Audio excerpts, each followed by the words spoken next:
before we get on to the truly frightening list of the top 3 candidates to replace Julen Lopetegui, should he lose his job against Everton, just want to say a massive thank you to everybody who contributed to Gio's wedding gift pot thingy that I created yesterday.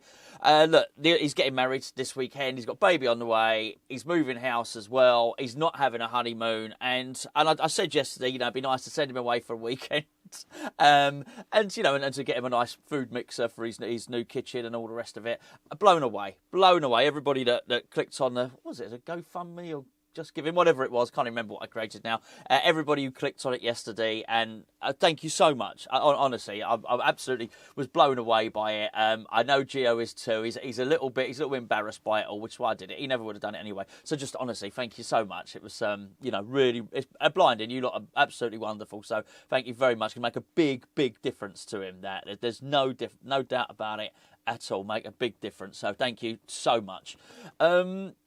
Right, Lopetegui, look, I know he's not out of his job yet. I absolutely know that right now. And I'm not even entirely sure that we're going to lose against Everton, but I'm not entirely sure that will be enough. Honestly, anything is up for grabs at the moment, as far as I can see. And, I mean, having looked at Everton and the fact that they lost to Southampton and didn't look great in doing so. I know they maybe could have had a goal. Well, they did have a goal chalked off at the end, didn't they? I think these are 2 bad teams, but we'll deal with that in more detail in the preview that myself and Gio do. What I would say though is, if he does lose, and as expected, if that happens, he loses his job, who comes in now? It's not my list; it is the Bookies list. Somebody sent it to me quite late last night, actually. And it is terrifying, it is frightening, because we've been here before, haven't we, with David Moyes? Do you remember a lot of people, we used to read this, anyone is better than David Moyes. So what would happen is when a lot of us, I wanted David Moyes gone by the end, I'm not going to pretend I'm separate to people that wanted him out. There would always come the question, which would be, well, who should take over from him? And we all had our different ideas, and some people would say, the reply would be, well, anyone's better than David Moyes. That was never my reply, but some people would say that. And I never thought it was the case. And I said so at the time, well, not anyone. And now I'm looking at it, and I know, actually, I think Lopetegui is not looking great, to be fair. I think if Lopetegui played out the whole remainder of this season like we are, I think we might even match last season's goals against tally. I think we were pretty bad, and we were terrible last season. But do I think anyone is better than him?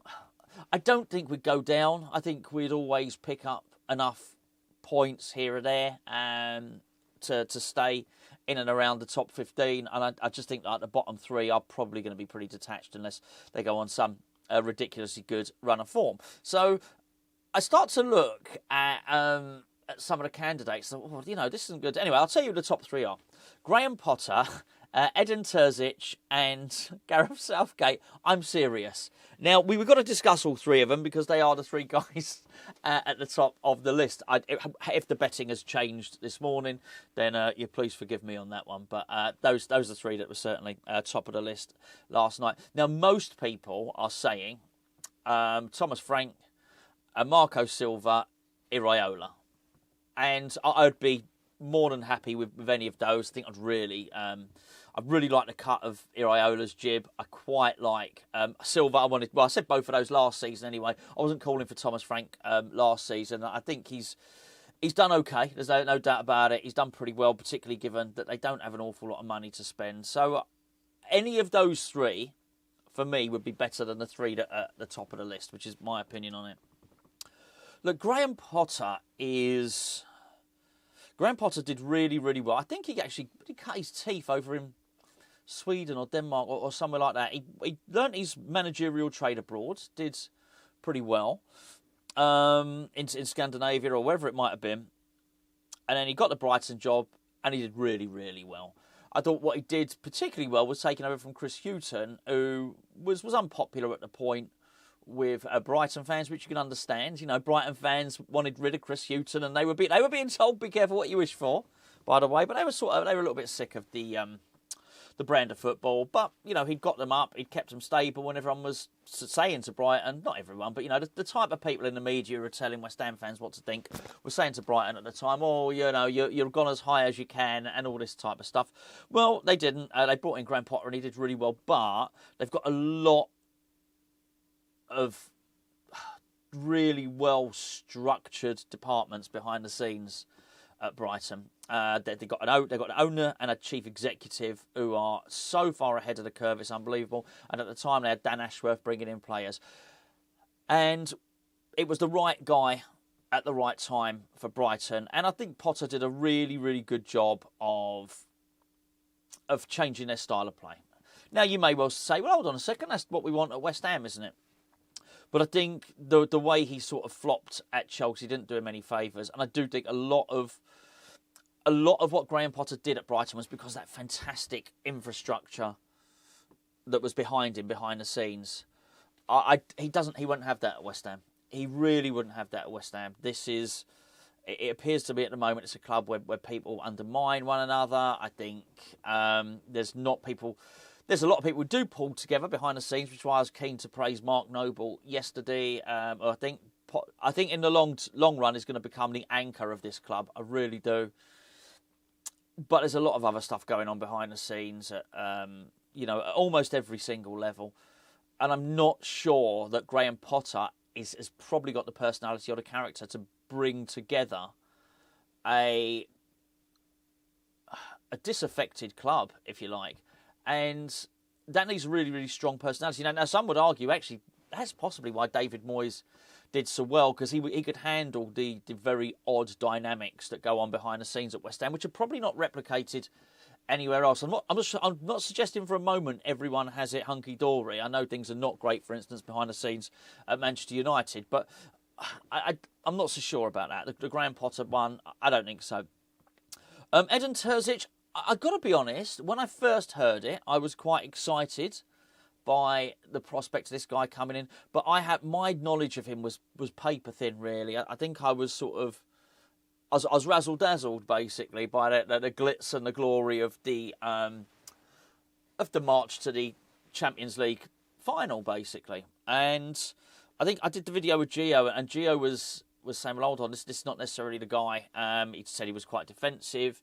And then sort of started pointing out, you know, that maybe they'd bottled. They had a league decider the year before, which he oversaw, where they had a real good opportunity, Borussia Dortmund, to win the league, and there was a lot of accusations that they bottled it in that last game, and that would have been the first time that Bayern Munich had lost the league in quite some time. Then the following season, the season when they got to the Champions League final, they got to the final, but they basically weren't able to challenge Bayern Munich when they were at their weakest, and Bayern Leverkusen basically overtook Borussia Dortmund. So for Bayern Leverkusen fans, they don't believe, even though they reached the Champions League final, the more I've looked into it since Gio said that, and I have looked quite a bit, I've got onto as many forums as I can and things like that, they don't speak highly of him. They really don't. There were fallings out. He did certainly accusations he couldn't get the best out of Nicholas Füllkrug. There's certainly accusations that he didn't get the best out of, I think the striker might be Moukoko, maybe that's his name. Certainly Karim Adeyemi. A lot of the younger players who were meant to be coming through, they didn't do well under him. He was considered to be too boring as a manager, and he was often accused of having possession for possession's sake of the football. And one of the things was he basically wasn't dynamic enough. There's a lot of stuff going on, and now I understand he was Slaven Bilic's assistant at West Ham, and for that reason, it would seem to be that there's a natural path to him getting a West Ham job.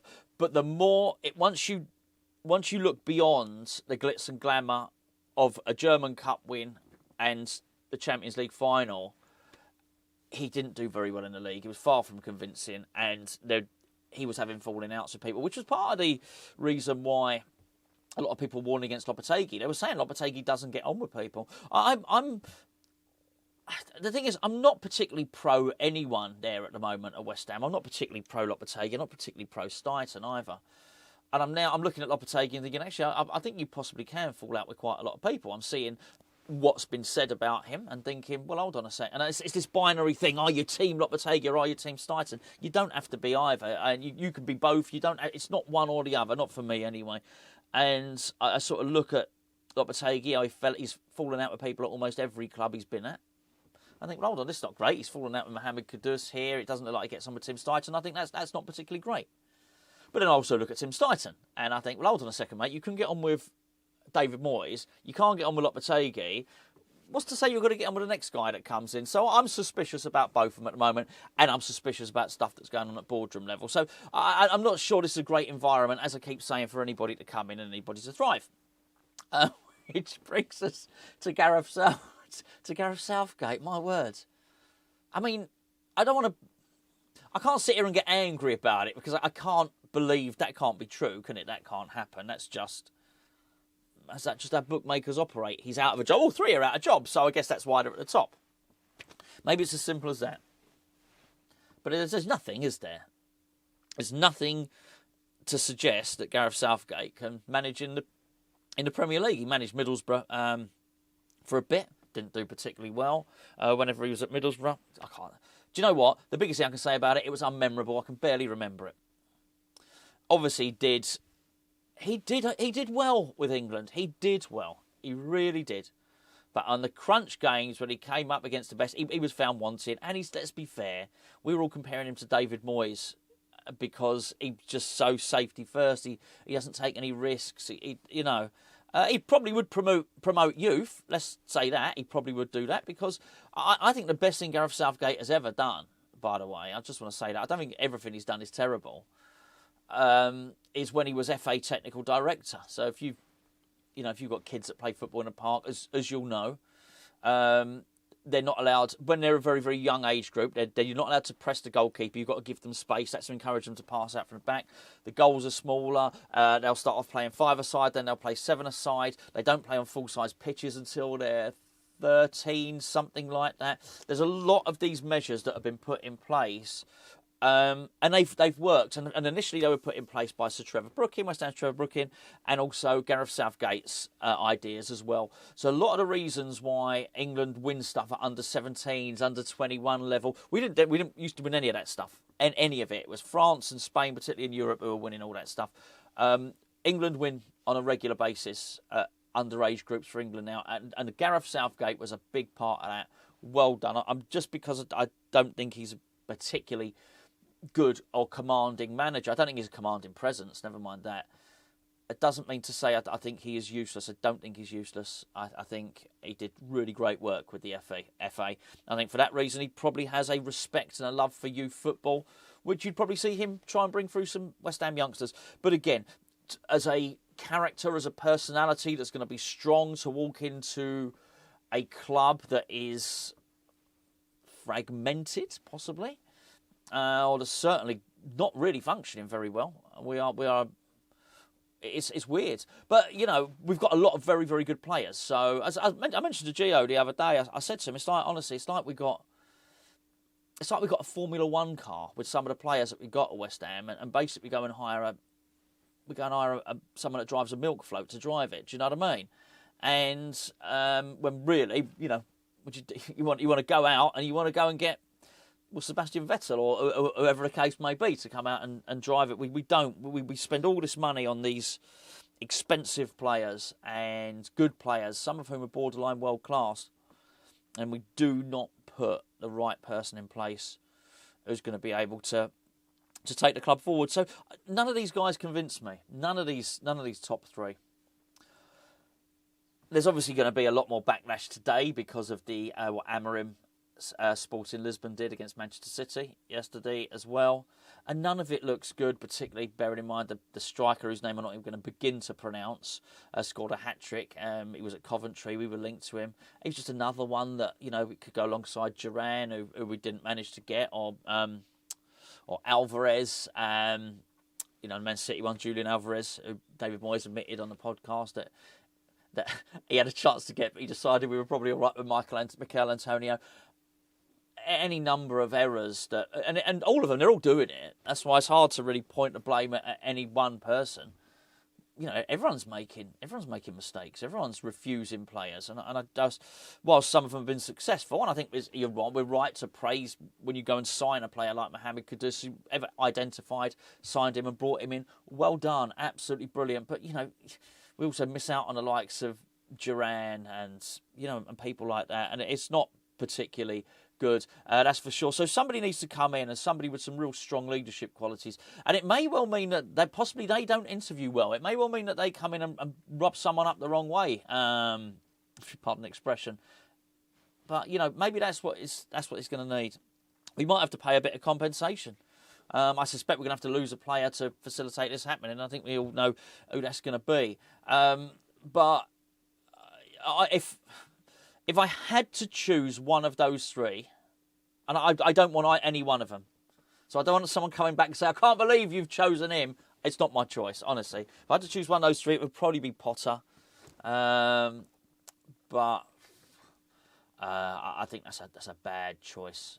Really, really bad choice there of three coaches who are just out of work, none of whom excel. I'm not sure whether we'd be able to go and get Iraola. The American owner at Bournemouth, seems to know what he's doing. I think if I was him, I'd probably take one look at what I've got at Bournemouth and one look at West Ham and think, I can't go and work there and manage. And how bad is that? And don't get me wrong, I used to live down. My folks still live down in Dorset, and I used to live in Boscombe, which is just the next town down from Bournemouth as well. I've got a lot of respect for Bournemouth. Got a lot of friends that are Bournemouth fans, but they are a small football club, and the fact that a manager could probably look at Bournemouth and look at West Ham and think, I'm going to stay there, actually. I wouldn't be surprised, but that would be very, very damning. And I think that it may well also be the case that would be possibly, not necessarily Marco Silva. I think Silva possibly the most likely. I think Frank would have a bigger budget to work with. He'd be able to put players on big wages. And I think Silva would probably have a buyout. But, you go and get him. He's got so much experience now. And he's shown that he can change. He's shown that he's willing to adapt his tactics and be pragmatic and be exciting. But it ain't going to be. It's going to be painful. It's going to be painful because anyone that comes into West Ham is going to take one look at the squad and say, well, that's too slow. It's just not athletic. It's not right. You've not got the right blend of players. Anyway, there you go. Anyway, do you know what? It might all be fine. I do suspect that Lopetegui will remain in his job as long as we don't lose to Everton. And I think there's a high likelihood we won't lose to Everton, but not because Lopetegui's any good, not because West Ham are good, but because Everton are probably equally poor. You just got two poor teams playing against each other, which puts us in with a chance. And but they're looking forward to it. It was their midfielder, Mangala, that's his name. Mangala, is that his name? I think it is. He was saying, it's the right time, it's the right place to go. Looking forward to going to the London Stadium and all that. Looking forward to playing West Ham. Just what we need after the loss to Southampton. I'm thinking, I bet it bloody is, mate. Anyway, there you go. Once again, thanks to everybody that donated yesterday to... I'm going to call him Leo, to Gio's wedding pot for his, we'll get him his mixer, we'll get him his dirty weekend away, and we'll probably be able to get him a nice Jamie Oliver book too.